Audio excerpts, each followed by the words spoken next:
The fear of vulnerability. A lot of people have this. People put up walls, but this has a major impact on relationships. So at its core, intimacy is about letting someone see the real you.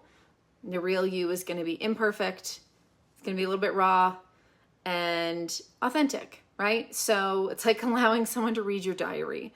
There's going to be every emotion in that, right? You're going to be embarrassed, you're going to laugh, you're going to cry, it's going to probably bring you closer. There may be things you want to erase. But when you keep that diary locked away and out of reach completely, it means that the relationship you're in cannot blossom, not truly, because there's a big part of you that's just hidden away. A big part of you that the person you're seeing doesn't know. And this often, of course, stems from your past experiences. Most of our fears are the fear of criticism and the fear of being unlovable. Most of our, that is at the root of most of our issues, especially when we feel like we put up walls from other people. But when we do that, we're blocking out love, we're blocking out the potential for truly knowing somebody. And intimacy is just a crucial nutrient for your relationship. So it may survive without it, but it doesn't truly thrive. So when you're not vulnerable, you're missing out on deeper connections. And that can make all the difference in the longevity of your relationship. And also,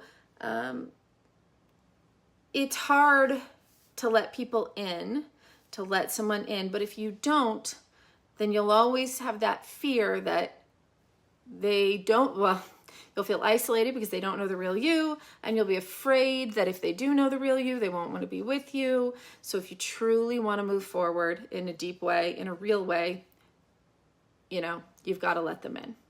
You've got to take a risk. And remember, when your partner takes a risk with you, sharing a secret, expressing a fear, admitting a mistake, talking about something in their past, that is an opportunity to build trust. So pay attention to how you react and how you respond, because you're teaching them, if you're a safe space, you're teaching them how to also respond when you share.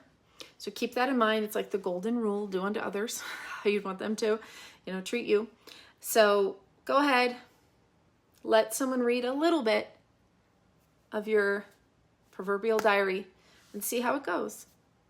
And if the response is positive, and if they hold your, that part of you, and they are good and kind and honest with you, then maybe you show them a little bit more.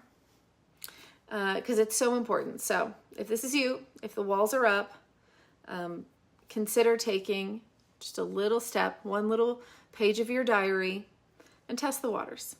Because it is the pathway to a truly deep connection with another person.